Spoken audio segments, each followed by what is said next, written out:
Welcome, Dr. Suhas. Thank you so much for making the time coming on the Highest Self podcast. It's so lovely to have you here. Thank you. Thank you, Sahara. I'm so happy to be here with you. Yes, you've been such an inspiration for me in my journey. I read Hot Belly Diet maybe 4 years ago, and you've been such a role model to me. So thank you so much for making the time from the bottom of my heart. And I'm so excited to introduce your work to this younger generation who's just learning what Ayurveda is. Absolutely. So the first question that I'd love to ask you is, what makes you your highest self? I think what makes me my highest self is to be connected with my greater self on an everyday basis. We are all human beings, and it is our utmost role and responsibility to be in that quiet space on an everyday basis where you train yourself to be connected with that greater field of reality where everything is changing and you're connecting yourself to that non-changing self of yours. So when I say I am at my highest self is when I am being mindful, being aware that this is just a passing cloud. Whatever the experience is happening, to a certain degree, it's an illusion. To a certain degree, it's a transition through which I am just being mindful of watching, observing, and witnessing the things as they come and go by. So that allows me to restore my stability in terms of my body, mind, and intellect. And more importantly, it kind of dispassionately detaches me from what is happening. Either it doesn't make me too excited or exhilarated with something going my way, or it doesn't make me dull or depressed or sad or unhappy because the things is not exactly what I was hoping for. So when I say that my greatest self is my ability to connect myself with that field of perceptive reality, which you have to slowly train yourself. Yes. And I've been working on this for a greater part in my life, and I would say that is the biggest thing, and that is the biggest gift that everyone should explore and walk around with it, because you can't escape it, but somehow we become so disconnected from that. That's why it becomes the perils and the pain and the pleasures and the misery of life becomes 10x more potent because of that. So I would advise everyone to be connecting yourself with your own greater self and have that heightened sense of awareness so that you are not only just doing that only during meditation, but cultivate a degree where every experience you are able to watch and witness and let it unfold how it is happening.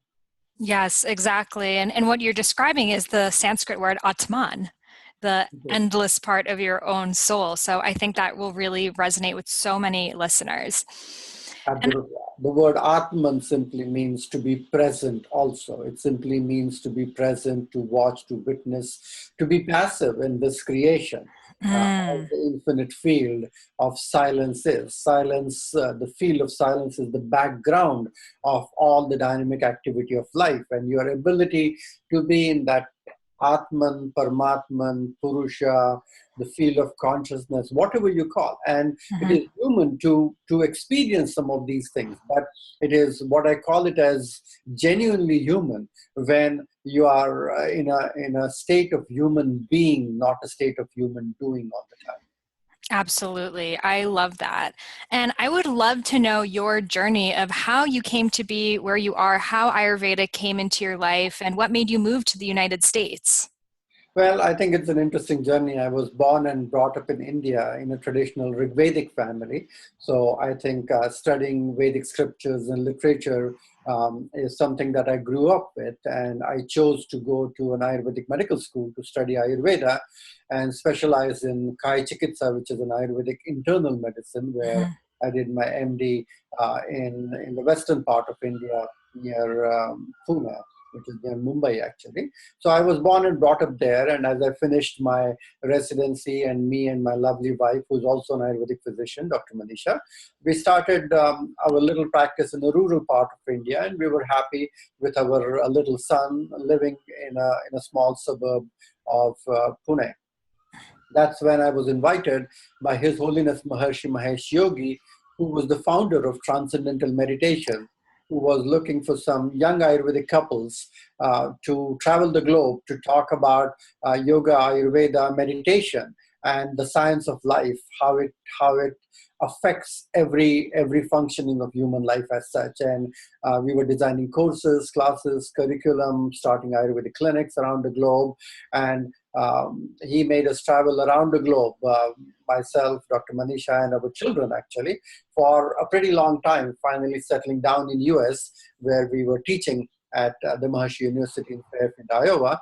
And thereafter, we have settled down in lovely part of California in Santa Cruz, where we have an Ayurvedic clinic called Ayurvedic Healing, where we offer Panchakarma treatments, where we offer educational courses, consultations, and variety of different classes and courses. More importantly, this is something that I'm very passionate about. This is something what I have done for over 25 to 30 odd years now, which is more than half of my life. And more importantly, it is something that every time you go around and travel in different parts of the world, you learn so many different things, because healthcare is a lot to do with your individual ability to take care of yourself. And I think that's where we kind of missed the boat, where we outsourced our healthcare system to HMOs, thinking that they will take care of us. But I think we are going back to the very message of Ayurveda, which is personalized medicine, individualized medicine, lifestyle medicine, and there's no better template than Ayurveda to integrate all of these pieces together. I love that. And I couldn't agree more. So I would love to first talk about hot belly diet. What does it mean to have a hot belly? And can you discuss the concept of the agni from an Ayurvedic perspective? Well, the hot belly diet is an interesting book, because when I was in my clinical practice, I saw so many people who were feeling dull, heavy, groggy, toxic, tired, fatigue, carrying 10, 15, 20 extra pounds of weight in their body, and had absolute difficulty to lose that weight.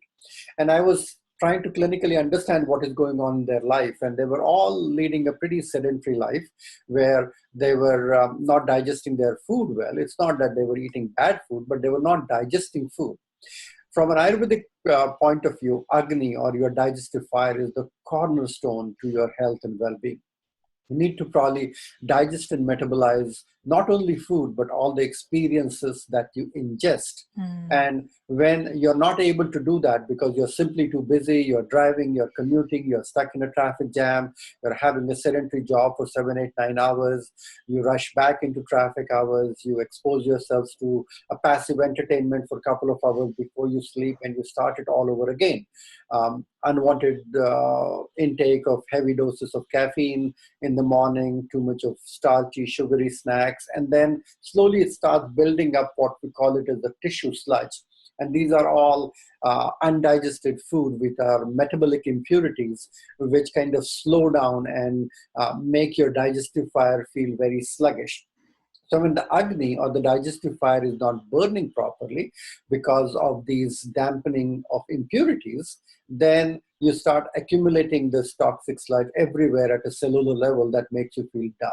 So agni and ama, these are two unique concepts. Agni is to do with your digestive fire, not only your appetite, but your ability to convert food into nutrients. So it is to do with generating energy and feeling vital and vibrant and light and active and energetic as such. And then when you don't do that properly, then you accumulate this sluggishness, or what we call it as dull, gross, kind of sticky impurities, which kind of clog to the channels and slow down the functioning and the movement of the physiology, which is called as ama. And when you have more ama in the system, your agni becomes further weaker and weaker and weaker. And so I used to see a lot of patients of this situation, and they don't have any real typical disease where they can go to a doctor and someone circles an ICD code and this is what you need a treatment for, but they were feeling awful. And when I cleaned up their diet, when I gave them some simple digestive spices to improve their appetite, gave them some herbal teas to drink throughout the day, changed their dietary patterns when they were eating food, what time of the day, gave some definite routine and lifestyle changes regarding sleep and exercise and things like that. And they started not only losing weight, but they started feeling really bright, active, energetic. They were able to be focused, concentrate on their work, and be more productive. Because one of the taglines that I used in Hot Belly Diet was rekindle your fire, rekindle your life. And what it simply means is when you're feeling so bad, then everything that you attract in your life is of that low grade quality, which doesn't make you feel uplifted and happy. And once you start feeling really good in body, exactly the way you talk about it, Sahara, eat, feel fresh. Okay, that's exactly how you should be feeling every day. Because it's not only how you feel in your body, is the kind of destiny that you attract on an everyday basis. And I think the purpose of agni is igniting. The English word ignition actually comes from this root Sanskrit word agni. It is igniting the passion for life. And that igniting for the passion for life comes from a clean plant-based diet, comes from eating light, eating right, and becoming bright. And more importantly, allowing yourselves to digest and metabolize those foods that you eat. And more importantly, you allow that feeling of lightness and clarity at a cognitive level. But more importantly, you are able to adopt a positive lifestyle changes. It slowly cultivates a positive mindset, because Agni, it also burns the unwanted cobwebs of fears and resentments and old grudges and fears and things like that, because it's the radiant light of knowledge. Agni is also a radiant light of knowledge which dispels the ignorance that we have. It simply motivates you from inside out to lead a positive, healthier, and happier lifestyle. I love that. And I love your explanation of it. And I think it will really resonate and hit home with people, because in my generation, anxiety is a huge problem right now. A lot of people, especially women, went towards these diets. I know I was a raw vegan. I only ate salads and smoothies, and my Agni was depleted. So can you talk about what eating too much raw food can do to your Agni? Well, again, we always say plant-based diet is a good food and good diet to have. But whenever digestibility is very important. And there's an interesting saying in Ayurveda that we say that to eat is human, but to digest is divine. I love And that. so it is not what you eat, what you digest. And so ultimately, you have to make that food suitable for your digestive strength. And if you're eating food, however clean, healthy, organic that food is, if it is not suitable to your digestive strength, then you may create ama. You may create an organic ama from it, but you will still create some ama from it. So what I Mm-hmm. mean to say is that making it digestively suitable. So the whole concept of Ayurvedic cooking is not cooking food to death, but making it, bringing it to a life so that the body can utilize it, and the food and the nutrients are absolutely bioavailable. Mm. When you're eating a lot of cold foods, when you're eating foods which are on the run, very quickly you warm something for a few minutes and eat, frozen dinners, things like that, which do not have the kind of agni in them. Because we want to kindle the agni in the food. And the agni in the food is the enzymatic life in the food itself. And you want to restore that enzymatic life in the food without cooking it to death. And you're lightly steaming it or lightly cooking it or gently adding some mild spices to this food actually ignites your agni and helps your digestive strength. So you eat the right food at the right time, and you are eating to help and support your digestive strength. And that is the purpose. So when I see a lot of young people trying to eat the food on the go, and especially cold smoothies and raw salads and things, it is clean food, but many times it's a bit too heavy that you can't digest. And Mm. depending upon your body type, you also have different variations in your digestive strength apart from your mind-body type. So if you are a pitta type, you are having a very strong appetite and a strong digestive strength. If you don't eat right food at the right time, it might start creating more heartburn, hyperacidity, inflammation, and may digest the tissues itself because it's not getting the right fuel at the right time. Hmm. Vata body type, they have a little bit more what we call it as Vishamagni, which is a variable appetite. So you have to really eat in sync and eat mindfully in the small and the right amount of food, which is warm, which is slightly oily, unctuous, and make it easily digestible. And for Kapha type, the digestive strength is a little bit weak and sluggish and dull, called as Manda Agni. So you have to eat the warm foods with warm, pungent, heating spices in small amount, and again, blended foods, vegetable soups, things like that, which are small portions of food, less in carbohydrates because they are all very kapha aggravating. So eating according to your body type and respecting your agni is the very wisdom of Ayurvedic medicine. And you can only do that if you're mindfully aware who you are, how you respond to each food and every experience. And I think your book elaborates this wonderfully, where Ayurveda is all about your experiences. It's taking control of your own health and well-being. It's not what is in the plate. It's about how you digest it, how you metabolize it. And food, which is sometimes overrated, I think, is just 1/5 of the nutrition that you take in. From an Mm. Ayurvedic perspective, we define diet as something that you take in from any field of perception, from any mode of intellect, that is diet. So what you touch, what you feel, what you smell, what you hear is all diet. And so you have to pay attention to everything, all the experience that you ingest throughout the day, plus the food in your plate. If you're eating cleaner foods and you're paying attention to ingesting positive experiences and metabolizing it properly, I think you'll have a very healthy, happy, purposeful life. I love that. And I couldn't agree with you more. And I see when people are following their Dharma path, suddenly their health and their digestion becomes better because they're ingesting so much more positive vibrations and energy. So I would And love to go ahead. And this is very interesting what you say. You use the term dharma. Dharma is the purpose and what you feel that you're absolutely in tune with, what your skill sets are, who you are, what you do all day long, and what fills your day with this kind of excitement and drive and passion that it becomes a second nature of yours to think Yes. this way, to do this way, because diet is something when someone puts you on a diet is it's forceful. Let me do it for 14 days or 3 weeks or 1 month or something like that. It is something that this is not I usually eat. I will do it for a short amount of time. Hmm. And an Ayurvedic way of eating is you think this way, you behave this way, you eat this way, no matter what. And once Hmm. you ingest that, then you are not having this yo-yoing of the diet that you go in and out constantly. And that creates a lot of stress on your digestive strength. One of the biggest reasons for disruption of Agni is variable dieting patterns.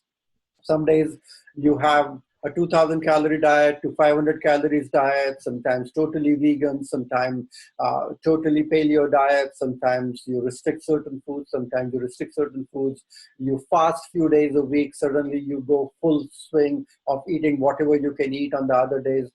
It's very confusing. So many things that come out until and unless you resonate with something and you embody the wisdom and you start eating, thinking, living this way, it will not become a way of life for you. And eating has to become a way of life. This is the way you shop, this is the way you stock your pantry, and this is the way you cook and prepare food and ingest it in the right mindful way. I love that. And there's just so much I want to ask you about. Well, the first question that I receive so much is what if you are between Vata, Kapha? You have the bloating, gas, constipation, anxiety, but you feel sluggish and you're gaining weight. Which diet do you follow? Well, I think Vata is a cold dosha and Kapha is a cold dosha also. So Hmm. the qualities which are similar in Vata and Kapha is warm. So it has to be something warming and heating, which is balanced in Vata and Kapha both. So the diet has to be with certain spices, which are going to balance Vata as well as Kapha. It has to be a little bit of balance between not too oily and not too dry also. So it is something where if you want to prevent something, the food has to be cooked, which is good for Vata, which is good for Kapha as well. It has to be mixed with certain spices. It has to be slightly oily. It has to be blended and made easily digestible because Vata people have variable appetite. Kapha people have a weak appetite or Manda Agni as such. So if you're doing both of those things, it will minimize the gassy, bloated sensation. And this is something which, when I put people on to this diet, And there are a couple of herbs that I recommended in my book, Hot Belly Diet. One was trikatu, which was 3 pungent spices that you can take as a digestive supplement. And these are not enzymes that you supplement, but these are something which improve your digestive strength and makes your fire more alive. And triphala is something which is more good for an everyday detoxification, cleansing. It's a rejuvenative tonic, but it helps you purge things properly. And whenever you're doing something, eating the clean food with the spices and taking the right kind of supplements, and more importantly, eating a little bit less than what you can eat and digest. And that is the key. So when you're doing this, you can actually balance vata and kapha, both of these doshas. Many times they are mirror images to each other. They are opposite in terms of qualities.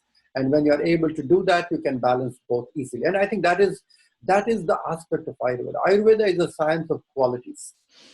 It is all about qualities, understanding the qualities of everything. What you do, what you eat, what kind of weather it is, what kind of experience you're having. It all has certain qualities to it. And once you change the qualities to reset both of those things, that's exactly the key. I love that. And I just couldn't agree with you more. And I think that's going to be really helpful for people because we're so used to looking at food as macronutrients, micronutrients, how many calories it has. Like our bodies are calculators. We put things in our phones. We're checking MyFitnessPal. And it's like, look at the gunas, look at the qualities, and it'll tell us so much more. And many times I see people who walk around with these gadgets, and those gadgets are not really tapping into certain things. And I saw one of the patients recently, and she was wearing a little gadget on her arm. And I said, "What is that?" And she said, "Oh, you don't know this? Let me tell you." And she pressed one button and she said, "Oh, this tells me that I have burned so many calories, and this also gives me food options. I can have 2 scoops of yogurt, I can eat 8 almonds, I need to drink half an ounce of water right now." And I says, God, we have become so dumb now that we can't even figure out whether we are thirsty or hungry. Right. And not joking, there was a research which came out where most of the Americans actually reached for a snack when in fact they were thirsty. It's So so true. the busyness in our life is making us disconnected from the basic urges, whether we are having a bowel movement, where our bladders are full, whether we are sleepy at the right time. And I have so many people that I tell them to go to bed by 9:30, 10, and they are very sleepy, they are yawning, they're tired, and they're ready to crash. But they look at the clock, it's 9 o'clock, 9:30, and who wants to sleep at that time? Right. And then you go past that, and then suddenly it's past midnight, and then you end up in opening and closing the refrigerator door and going for some snacks, and then it's almost the next day when you sleep, and you wake up tired, dull, heavy. You need more caffeine, which disrupts your digestion, assimilation, metabolic function completely, and then it starts a vicious cycle. So I think one of the premise of this new book which I wrote about change your schedule, change your life, is understanding what you're doing at what time is equally important. Mm-hmm. So can you tell us more about this concept of your schedule being just as important, if not more important, than the foods that you're eating? Well, and I think you are doing a wonderful job, Sahara, in at least talking to the millennials Thank you. about the priorities. We need it. We need it. At least we need to schedule our health. That is the most important. That is your full-time job. And we have all become so busy. And busyness is new happiness, they call it nowadays, where your iCal calendars are pinging all the time, your Outlook calendars is busy and flooded. You show up for work first and you leave the last, just for job insecurity, trying to be productive and everything. And I think we have all cultivated this mentality that time is money, and then we equate that with how much money we make. And the fact is, the more cash-rich Americans are getting, the more time-poor we are all becoming. And it's a very limited source that we can't do with. So the more and more money we have, the more and more precious our time becomes. And people are not paying attention to their leisure time, people not paying attention to cooking and preparing food for themselves, recourse on buying the meals most of the time, trying to go on the go. In fact, this is the country where we invented drive-through coffee and fast food and things like that. Who wants to waste time and fixing something? In a few minutes, you're out the door. So I think when our priorities are not right, we are not paying attention to why do we earn money for, and how do we nourish ourselves, what time do we go to sleep, and how do we recharge and nourish our life itself. And I don't really blame millennials, because whatever the advances in the technology has happened, it has taken our life to a maddening pace. The smartphones, the boundaries of working have become invisible. You are on call all the time. Means 8 o'clock, 9 o'clock, 10 o'clock, you get emails, you get texts, you are constantly reached out, you are responding to something. An average person works close to 13 and a half hours each day because of their smartphones. And the whole necessity to respond to the text, the necessity to respond to the email, you're on call all the time. The first thing people do, I'm not talking about you as an enlightened person, but people out there who are checking, first thing they wake up is their phone. And the last thing before they go is their phone. And every time, whether it's a good message, bad message, good emails, bad emails, whatever you're looking is swirling into your mind into those polarities, even when you're asleep. So I think we have just taken our life to a maddening pace. And it was what, 10 years ago, we were all happy with a 56K modem, isn't it? Where it was okay. We were still using computers, the countries were being run, and the travels were happening, and everything was there. But now, in last few years, it has really disrupted our internal physiological clocks significantly. The new and the latest research is all talking about chronobiology. Chrono means time, and the timing is everything in the biological functioning. And this is so hardwired in our cells, in our genes, everywhere, that it's not only when you wake and when you sleep, but there are numerous functions that go into our body which are pretty set in time. And when we are disrupting, and we try our best to disrupt that, we eat whenever we want, we go to sleep whenever we want, we have sex whenever we want, we are having entertainment ideas, sometimes stimulating, sometimes violent, even the social media and everything that you talk about. It's toying with your endocrine system, it's toying with your nervous system constantly. You're almost giving your keys of happiness to someone else, because if they're having a jolly good time, vacation in Bahamas, and you look at your life and you're working hard here, then you feel bad about it. You actually feel depressed by seeing someone else happy somewhere else. And this never used to be a part of your everyday life. But very soon that we are seeing that these things are shifting. And not only working individuals, this is happening in teenage kids. And I'm really worried about them, because their nervous system is becoming so vata imbalanced, where they're becoming ungrounded, restless, they can't sit, they can't eat quietly, with millions of possibilities, with just a simple internet connection that they have. And then we are exposing and training them to actually do those things, and not able to really focus what is more important in life. And the purpose of this book, Change Your Schedule, Change Your Life, is work is important, but your leisure time is more important. Your health is important. You going to bed at a proper time is very important. You keeping all the moving parts in your body moving is very important. Exercising regularly is equally important for your mind, body, and spirit together. You trying to be mindful and be aware of what you're doing at what time. You connected with the elements of nature outside. We're spending time. There's nothing better reservoir of energy than nature itself. The air which is filled of prana, you go to a mountaintop or to a lake or to a forest or to an ocean, you are replenishing that energy. And when you're not able to do that day in and day out, that's when everything gets stuck. You get stressed out, you feel unhappy. The recent research says 63% of Americans do not like what they do.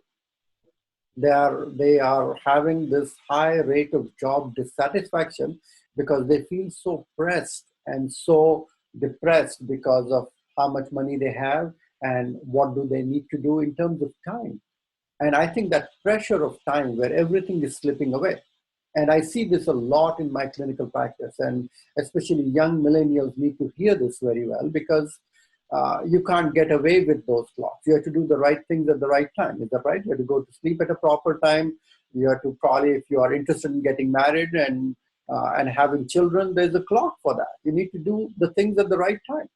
You Mm. can't constantly abuse those things, and suddenly you're stuck with trying to go through fertility treatments and trying to forcefully do certain things, or dominate the clocks of the body by doing something artificial and unnatural. And there's no right way to do a wrong thing. And we see this, and I see so many people, I practice in the Bay Area, who spend their health to get some wealth, and thereafter they would like to share their wealth with you to regain the health, which is not always possible. Absolutely. And it's so true. We're on all the time. And that's why anxiety, almost everyone I know has had a panic attack, in their Even if 20s. you forget your phone and you're on a freeway, you'll get a panic attack. Right. It was what, 5 years ago, we were opening our AAA maps by the roadside and figuring out where we were going. Yeah. Without that, we don't know where we are going at times. We are lost. And it's a literal term, we are lost. We are really not knowing where we are going. We are not sure that what we are earning money for, what is the purpose of money, and what is the utility of that, whether we can cultivate healthy biological relationship, whether we are even present in that relationship, to be a mindful, vigilant parent, to be a partner who is mindful and self-caring and loving and present during conversations. And so I think it is the need where the pressure of time is kind of hijacking the physiological balance. And once those clocks, internal clocks, get disrupted at a genetic level. So this year's Nobel Prize went to 3 American physiologists who kind of discovered the role of the clock genes and how they reset everything. And it's like an orchestra where these genetic clocks are performing in symphony with everything, your heart, lung, liver, kidneys, at a cellular level, so much of function, insulin resistance. We talk about detoxification, elimination, neurotransmitter conduction. All of those are biochemical symphony that we talk about. And it's all triggered by the genes in the cells talking to each other. And when we are not allowing enough time to do the right activity at the right time, we are disrupting all of those things. Late night eating, late night snacking, bad qualities of breakfast. When I wrote Hot Belly Diet, one of the things which I wrote in the book was 71% of Americans consume most of their calories after 3 o'clock in the afternoon.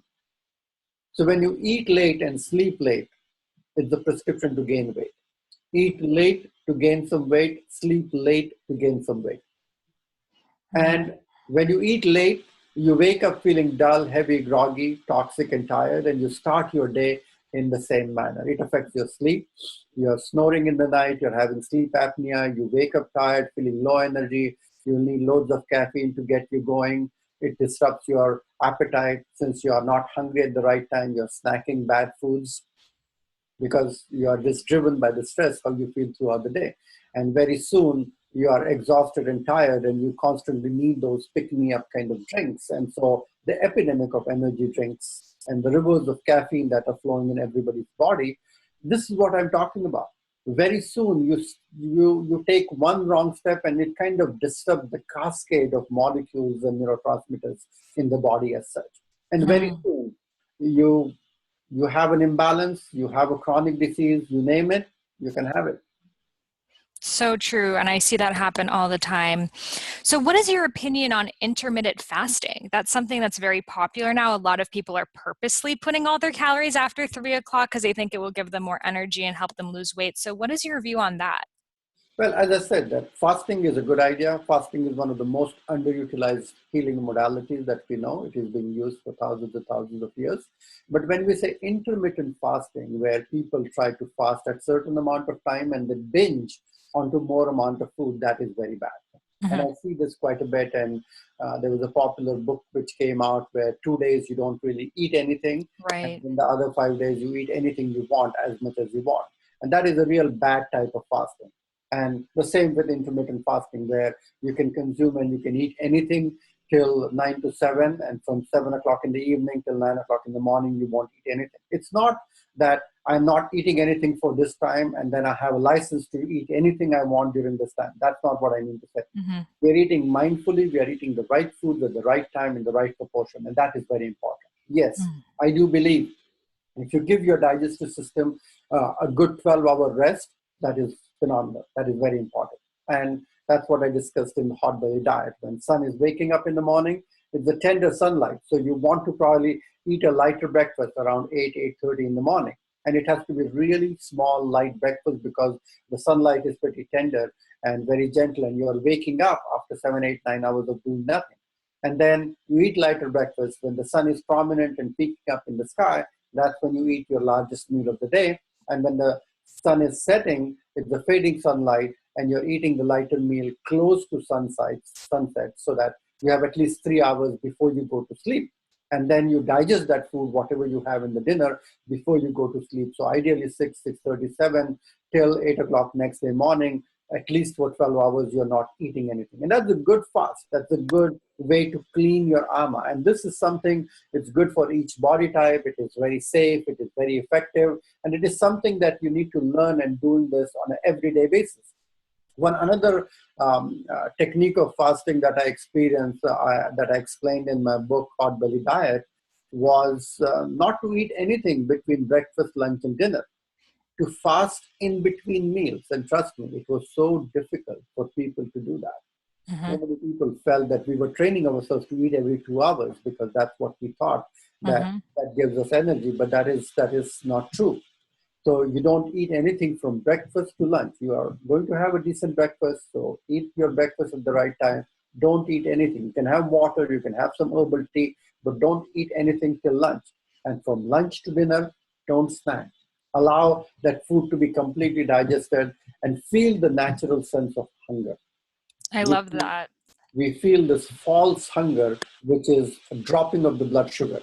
And that's what people think, that they are hungry. And that is not true hunger, but that's not a genuine hunger. It's a false signal. And the more you keep on eating, the more irregular your blood sugar is going to get. And every 2 hours, it's going to fall down and it's going to mimic as if you're hungry, which is not genuine. So true. Now, what do you think for people who exercise? They do a strenuous exercise and they're told you need to eat something before and have protein immediately after. Do you think you should do that on top of your meals, or that's not true? Well, as I said, you can do strenuous exercise, which is a good idea. In those people who are actually burning calories and are physically active, they can increase their portions, the kind of breakfast what they eat, and the kind of lunch or the dinner what they have. So if it's a growing age, young teenage kids, athletes and things like that, they can increase the quantity.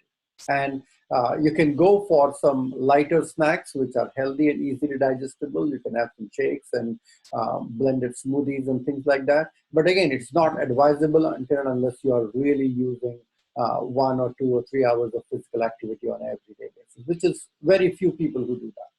Okay, so if someone like after work at 5 o'clock goes to a workout class, and then can they drink a smoothie and then have dinner, or should they just wait until dinner?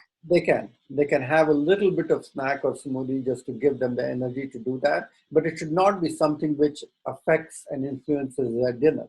So if you're having a snack which actually makes you less hungry, and then you come back late and then you eat late, and that is something which is a disruption. Right.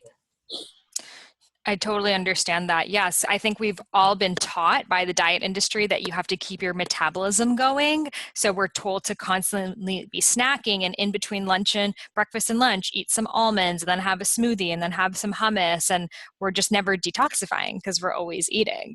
And it's eating when you're not even needing to eat, actually. We are overfed and undernourished.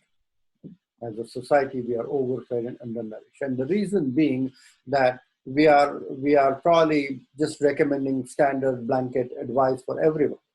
And people selectively hear that okay, this is what everybody is telling, but it is for those people who do 2-3 hours of workout, and this is what it is, my lifestyle is. I'm sitting in a cubicle 7, 8, 9 hours. I'm not doing anything. So maybe it doesn't apply to you.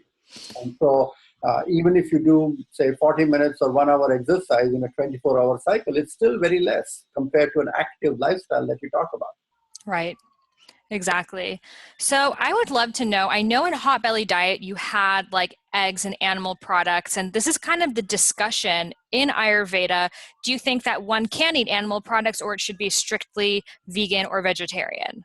Well, it means we encourage them to eat healthier versions of animal product and slowly steer them away from that, because you can't give them something without taking something away from them, or the other way around. Is that right? Mhm. You can't take something away from them without giving them something. So it is a healthy way of looking what they are doing already, so that they don't feel as if they are going onto a road which is very less known to them. And then it's slowly understanding and slowly taking off those crutches as the diet goes into the next stage. I am a big proponent of a plant-based diet. I don't eat meat all my life, and I don't eat animal products. So more importantly, what happens is when you cultivate a habit, and this whole myth of protein that everybody talks about is something which needs to be debunked at some point. You don't need the heavy dosage of mega proteins and loaded with fats unnecessarily. And so eating clean, eating plant-based, and eating the right amount of protein, which are coming from legumes, nuts, and beans, and complex grains that you are able to easily digest, that is important, because the foods have become very impure now. So slowly minimizing what you have been eating and reducing like a funnel, so eating less and eating the right kind of foods and creating those understanding and that awareness was the purpose of it. So in the hot belly diet, and even in Ayurveda, the classical ancient Ayurvedic literature have described all types of fish, all types of animal product, have described all kind of different meats and milks and things like that. And they even encourage those things because it's different strokes for different folks. And depending upon who you are, what your quality of life is, and how you lead, and then slowly meet them at an Ayurvedic level and slowly lead them to a yogic lifestyle and to a yogic mindset through which they are looking at food as one source that they can get prana from. Because Mhm. the three things that we really need that Mother Nature gives us free of charge or free of cost is air, which is the most important one. Second is water, and food, which is the third one. So it's the third on the ladder. Food is one third your need to stay alive. You need to be drinking enough water. You should be breathing nicely, and more importantly, eating less food just to keep you alive. And that's a healthy way. Those people who eat less live much longer. And there's Yes. enough research, and all the communities and spiritual communities have actually used that technique of eating less to bring you close to God. They use a Sanskrit term called upavasa. Upavasa means being close to your own self and to your divinity or to your God, you would say. Yes, I'm so excited. I'm going to Varanasi and Rishikesh in December, Mhm. and I'm just so excited to be with the sadhus who practice this in their everyday life, and just being in that energy is so inspirational. So, Wonderful. yes, so I would love to know your opinion on autoimmune disease is something so on the rise. So many young women suffer from it, and a lot of them are told to go on paleo diets to remove all grains and legumes. So they say, how can I follow Ayurveda but not eat grains and legumes? So I would love to know your opinion on that. Well, I think what is creating autoimmune condition is a rampant epidemic of inflammation in the system. People, and I see this in my clinical practice a lot, that they are inflamed, they have inflamed gut microbiome, as we say. And what has happened is that because of the pressure, because of the stress, because of the chronic anxiety, because of chronic disruptions into their daily routine and everything else, they have generated this pitta. And these are all young, active individuals in their pitta phase of life. And in their pitta phase of life are generating this chronic inflammation, which is creating signals where your immune system becomes hyperactive and start targeting their own organs and organ systems. It could be thyroid, it could be your gut, it could be anything else. And once you have an inflammation, you become intolerant to many foods. You become sensitive to many foods. So it's not the foods which are bad, it is what Right. you have done to your body is bad. Hmm. Yes, there are foods which we have also created, which are designer foods, which are pretty impure in many ways. Okay, Hmm. but you need to stay away from that. You need to be probably slowly rekindling your agni. You need to be detoxifying your system. You need to be cooling down the unwanted heat and pitta. And that is a condition which in Ayurveda, it is called as high pitta and low agni. Mm. Okay, so it's high pitta and low agni. So they have high pitta where they're inflamed everywhere, but their agni has gotten weak. So you have to use the right kind of cooling Ayurvedic spices and herbs, everything, and detoxify liver so that the pitta is cooled down and the agni is kindled. And once you do that, then they're able to eat the right food. Because till that time, you can stay away from everything. Every time you're exposed to certain things, you will be probably going back to eating something which is going to make you sensitive. And I see this all the time because in the name of paleo diet, you are eating even more inflammatory food. You are even eating more toxic food, which is going to disrupt. And you name it, you can have it. I suddenly see that you were put on a diet for some time, and suddenly a chronic disease came out of nowhere, and it becomes very, very difficult to manage that down the road. Mm. So true. So what is your suggestion for someone that might have the high pitta and low agni? What are the diets and herbs you recommend? Well, as I said, bitter greens, which is green and cooling foods, which are where you need to blend them. You can make vegetable juices out of it in small portions. You can add some hot water so you're not drinking ice cold juices as such. Blended vegetable soups is a good idea. Eating lots of greens with mild spices like fennel and coriander and good quality turmeric and fresh ginger is a good idea to add those foods into their diet, making sure that you're not eating any packaged and processed food. You're eating mostly God-made foods and not man-made foods.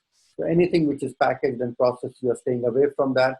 You develop a habit of cooking some simple food with yourself.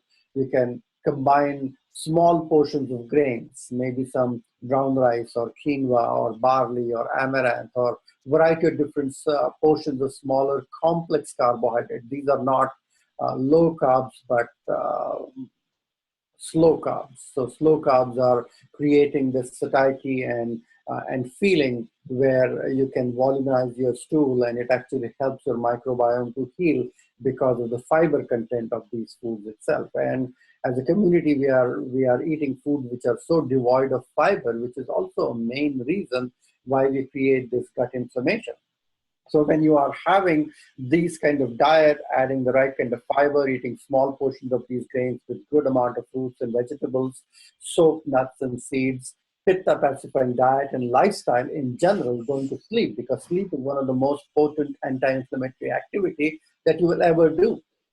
And I wrote in my new book, Change Your Schedule, Change Your Life, as sleep as the miracle drug, because Yes. it is something that you need to take this drug every night for 7, 8, 9 hours when you're asleep. Then you wake up completely less inflamed.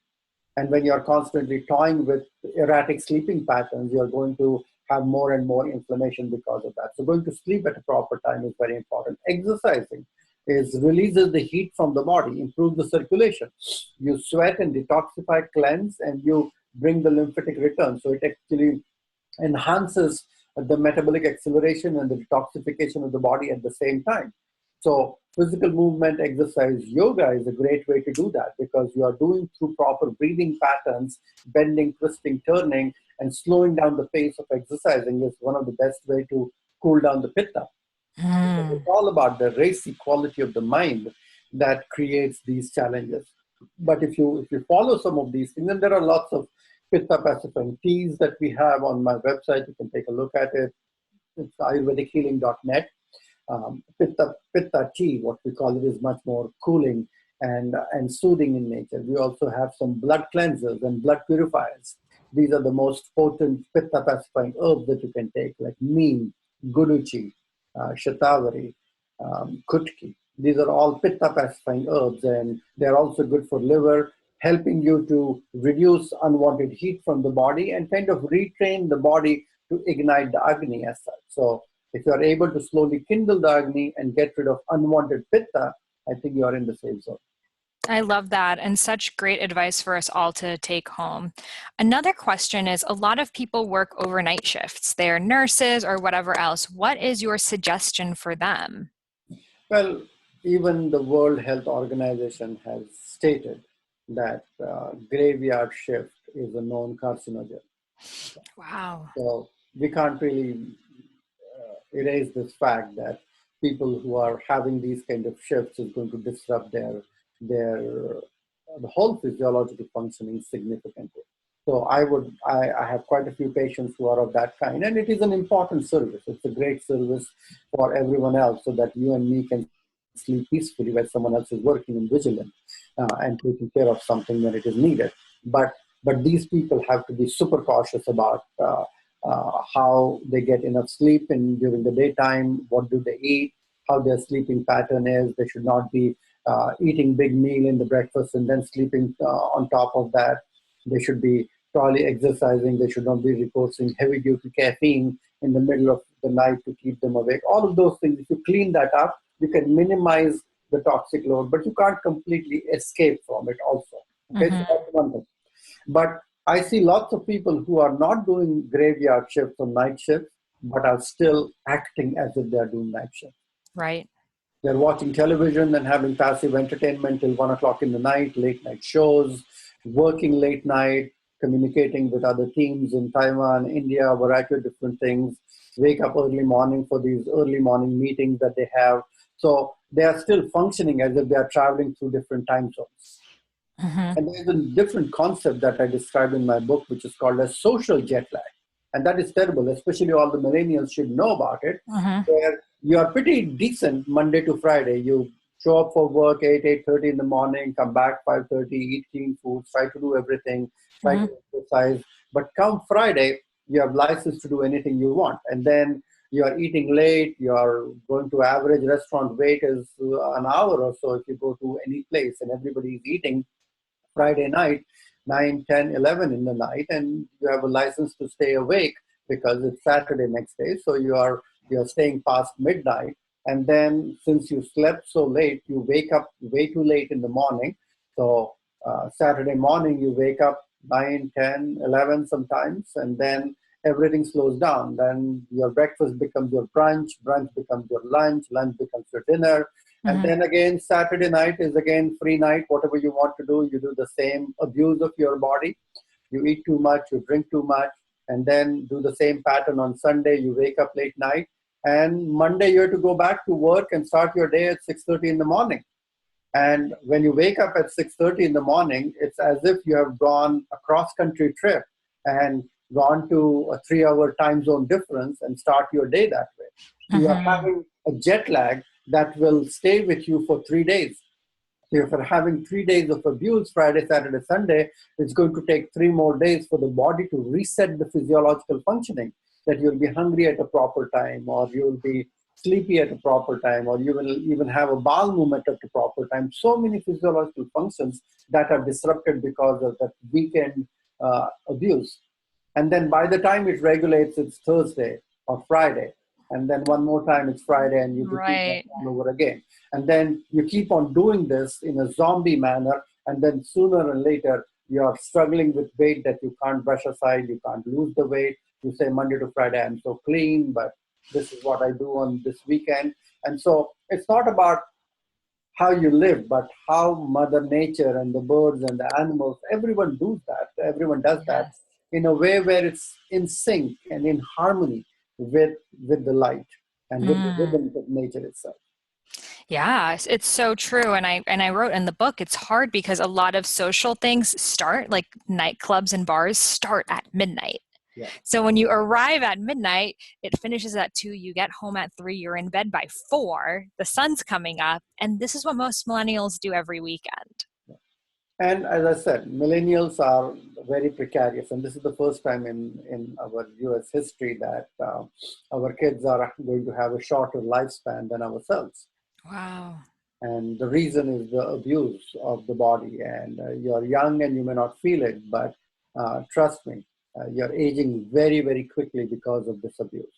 So Definitely. you are youthful, you're healthy, you're active, you're agile, you're vibrant, and you need to really use it properly.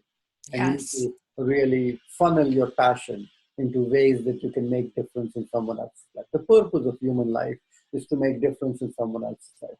Use your skill sets, develop skill sets that are meaningful and purposeful, and do something. And sensory overuse, misuse, underuse, and abuse is one of the main reasons for any disease and any imbalance that you create. And Deepak talks about it very passionately also, because when we are having this erratic lifestyle, we are chronically inflamed in our body.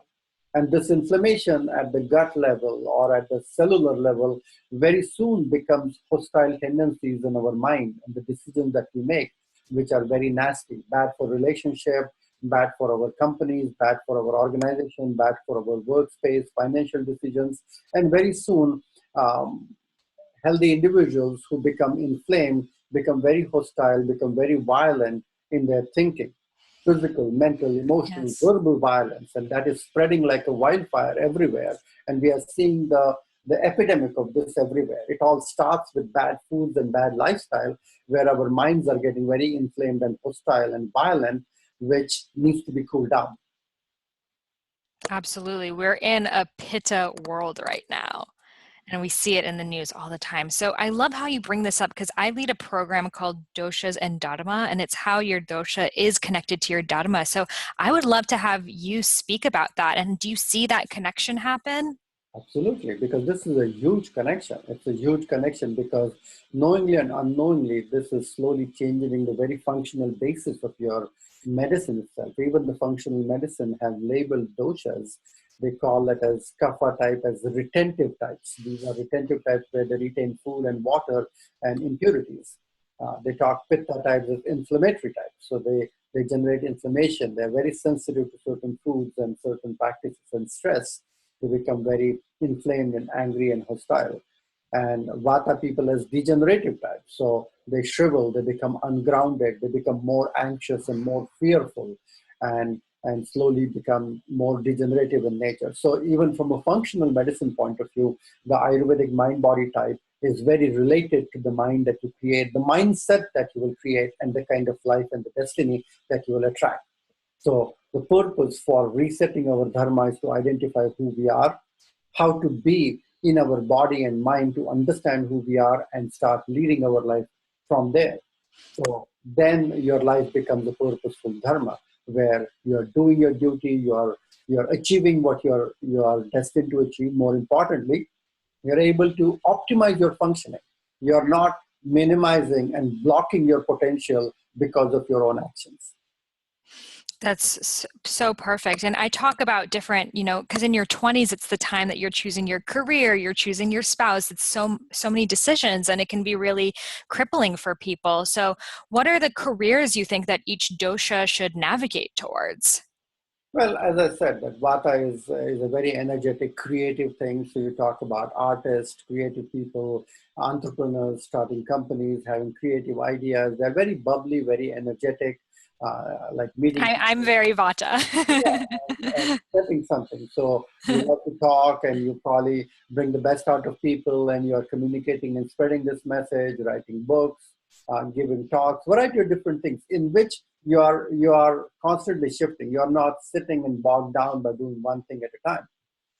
Pitta people, they're good in holding together. They're very clear and linear and rational and logical in their thinking, very sharp in their decision making. So running and operating a company, maybe accountancy, doctors, where you need to make decisions very quickly. Those kind of occupations are very, very good for Pitta type. And Kapha people, they're naturally happy, go easy people, human resources, maintenance, things like that, personal kind of jobs. Those are really good. These are good mentors. They're good teachers. They're good people to feel inspired. So I think there's an innate tendency for each dosha that they can be very functional in many different ways. So Mhm. I think you need to really understand who you are and what you do. And sometimes you bring in the opposite principle to balance that. If I'm a kapha type and I have a sedentary job, it doesn't mean you have to quit your job and do something else. You have to make a conscious connection that if I'm sitting all day long, I start my day with brisk physical exercise. I end my day with brisk physical exercise. Since I'm sitting all day, I have to consciously reduce the heavy amount of calories that I consume and eat foods which are more or less light and easy to digest and those kind of things. So I think you can always adopt a lifestyle if you're connected with your own self. If you know who you are, how you think, and how your body thinks and behaves. Exactly. And I think it's really important because people see, oh, I'm just a kapha, so I can only be this way. But it's all about bringing that vata, bringing that pitta back up so you can be balanced and not be an imbalanced kapha, but be a balanced kapha. Absolutely, absolutely. And these doshas, they work hand in hand like friends. We are Yes. the one who disrupt that at times. So they know exactly how to work with each other. And if you are leading a simple life and in accordance with the laws of nature and with the timing of as how it happens, I think the key is awareness is the key to reinvent your body. Because it was the old school of thought that you are predestined to have certain diseases, you are genetically inclined. We talk about Ayurveda as a science of epigenetics. It's all about your environment, how it affects your genetic behavior. And if you change your environment, you have a brand new, different body, which is thinking, acting very differently. And it is a science of life. And there's a reason why we call it a science of life. Absolutely. So if there's any one last message you'd like to leave the millennials with, what would that be? Well, I think they should definitely pick up my book, Change Your Schedule, Change Your Life. Prioritize your health. Make sure that you're healthy and happy most of the time. You do not walk around feeling stressed, feeling depressed, feeling anxious unnecessarily. You are more grounded. You're eating clean foods. You're drinking enough water. You're exercising. You're going to bed at a proper time. And more importantly, you're trying to look at life in a witnessing manner, in a way you're observing and you're having a spiritual outlook towards everything that is happening. And once you cultivate that, you won't have a roller coaster ride of feeling good or bad, having yum or yuck, or feeling happy or unhappy, but you are much more stable in your intellect. And the decisions that you will make from that stable intellect are always going to be evolutionary and life nourishing. That's ultimately going to make you, I would say, healthy and happy for no good reason. I love that. And thank you so much for sharing that and all of your wisdom. So where can we find your book, connect with you, do a panchakarma with you, and learn from you further? Well, I think that's a very nice question. My new book, which is published by HarperCollins, and Dr. Chopra wrote a wonderful foreword for this book, Change Your Schedule, Change Your Life, is already on Amazon, and people can buy it before it is being published in January 2018. So you can send your order for pre-publication book, which will be sent off to you as soon as the book is released in January 2018. That's a good way to start your year to make your changes. So Yes. definitely go to Barnes and Noble, go to IndieBound, go to Amazon, and pick up a copy of Change Your Schedule, Change Your Life. Wonderful information about clogged genes, about losing weight, about optimizing your workout, about getting a good night's sleep, and how the rituals and the routines of Ayurveda, the daily routine, the circadian rhythms are perfectly in sync with everything that you want to achieve in life.